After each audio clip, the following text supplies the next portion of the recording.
le masque sacré. Dans un village reculé d'Afrique de l'Ouest, une coutume très ancienne veut que le chef spirituel, chaque année, porte un masque sacré pour bénir les terres et appeler la prospérité sur le village. Ce masque, sculpté dans un bois rare et orné de pierres précieuses, est transmis de génération en génération.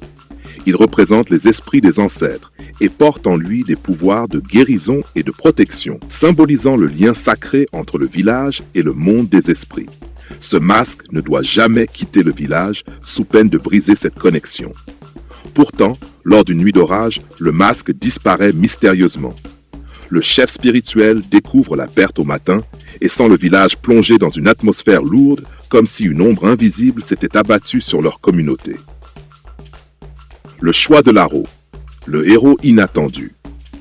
Dans ce même village vit un jeune homme nommé Laro. Connu pour sa curiosité et son esprit libre, Laro est souvent considéré comme un rêveur, distrait par ses pensées. Mais en lui réside un cœur pur et dévoué, même si ses actions sont parfois imprévisibles. Laro a grandi en écoutant les histoires de ce masque sacré et rêve souvent d'en percer les mystères. Lorsque la disparition du masque est découverte, une assemblée d'urgence est convoquée. Et le chef spirituel annonce que celui qui parviendra à le retrouver sera honoré à vie. Sentant un appel inexplicable, Laro se propose pour cette mission. Certains villageois rient, doutant de sa capacité à réussir une quête si cruciale, mais Laro est déterminé. Le départ, une aventure inattendue. Laro se prépare à quitter le village, portant avec lui seulement quelques provisions et un talisman protecteur que lui offre le chef spirituel. Avant de partir, le chef lui donne un dernier conseil. Ce masque n'est pas seulement un objet. Il est vivant d'une énergie qui réagit aux intentions de celui qui le cherche. Tu devras rester pur de cœur et concentré sur l'harmonie de ton esprit. Laro s'enfonce alors dans les terres sauvages, guidé uniquement par son intuition. La forêt est dense et chaque pas semble l'éloigner davantage de son village. Il se rend vite compte que cette quête est bien plus exigeante qu'il ne l'avait imaginé. Les épreuves de la forêt, une transformation intérieure. Sa première épreuve commence lorsqu'il se perd dans la forêt. Pendant des heures, il tente de retrouver son chemin, mais les arbres semblent se refermer autour de lui. Épuisé, Laro décide de se reposer. En rêvant, il entend une voix qui murmure « Le masque appelle ceux qui savent écouter ». À son réveil, il réalise que pour retrouver le masque, il devra apprendre à entendre et à ressentir au-delà de ses 5 sens. Alors qu'il continue, il est confronté à divers obstacles. Une rivière qu'il doit traverser, un brouillard épais qui le plonge dans l'obscurité, et des animaux qui l'observent comme s'il gardait un secret. Ces épreuves le poussent à dépasser ses peurs, à développer sa patience et à faire confiance aux signes autour de lui. La rencontre avec l'ancien masqué. Après plusieurs jours, il atteint une clairière où un homme âgé, au visage couvert d'un masque similaire à celui de son village, l'attend. Cet ancien, aux yeux perçants et à la voix douce, semble avoir été là depuis toujours. Il se présente comme le gardien des masques et connaît la quête de Laro. Le masque que tu cherches n'est pas simplement un artefact, jeune homme, mais un être qui porte la mémoire de tes ancêtres. Sais-tu pourquoi tu le cherches vraiment ? Demande l'ancien. Laro, déconcerté, admet qu'il ne comprend pas entièrement, mais qu'il ressent au fond de lui le besoin de restaurer le lien sacré qui unit son village aux esprits. L'ancien acquiesce et lui tend une petite pierre lumineuse, en lui disant « Cette pierre guidera ton chemin, mais elle réagira à la pureté de ton intention. Si ton cœur s'assombrit, elle perdra sa lumière. » La tentation, une épreuve spirituelle. Continuant son périple avec la pierre en main, Laro fait face à une tentation majeure. En traversant un village voisin, il entend parler d'un groupe de marchands riches et influents qui seraient prêts à payer une fortune pour un masque sacré. La tentation de la richesse et du pouvoir s'insinue en lui et il imagine brièvement comment sa vie pourrait changer. À ce moment précis, la pierre qu'il tient s'éteint, plongeant son cœur dans une panique sourde.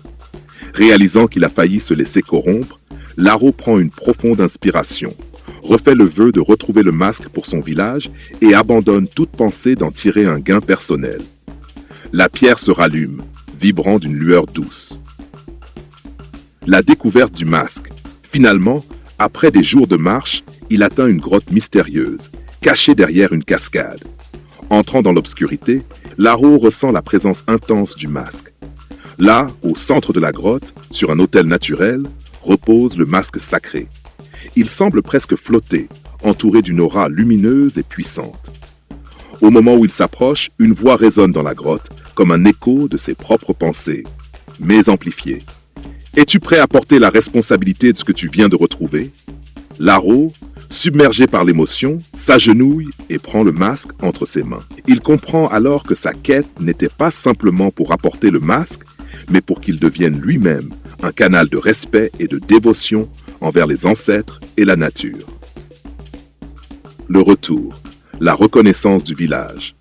Sur le chemin du retour, Laro ressent une transformation intérieure.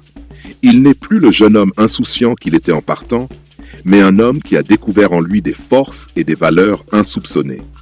Lorsqu'il arrive au village, portant fièrement le masque, les villageois l'accueillent avec admiration et respect. Le chef spirituel, en voyant la lumière dans le regard de Laro, sait que le jeune homme a surmonté bien plus que des obstacles physiques. En guise de reconnaissance, il invite Laro à transmettre ce qu'il a appris à la communauté, en lui offrant la place de gardien spirituel aux côtés des anciens. La cérémonie de bénédiction. L'héritage de Laro. Une cérémonie est organisée pour célébrer le retour du masque et les épreuves de Laro. Devant le feu sacré, entouré de tous, il raconte les leçons qu'il a tirées de son voyage. Le respect de soi et des traditions, la puissance de la pureté du cœur et la nécessité de ne jamais se laisser distraire par la tentation. Lorsqu'il place le masque sur l'autel pour la bénédiction, il ressent une chaleur bienveillante se diffuser dans tout le village. Laro comprend alors que ce voyage a changé non seulement son destin, mais aussi celui de sa communauté. Conclusion. Un héros est gardien du village.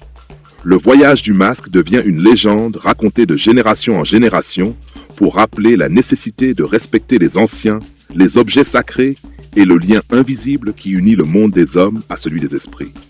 Grâce à Laro, le village retrouve sa protection et sa prospérité, mais aussi un héritage spirituel renforcé. Laro est désormais honoré comme un héros et gardien du village, un guide pour tous ceux qui, comme lui, chercheront un jour leur propre voie, leur propre masque et la sagesse qui les attend au bout du chemin.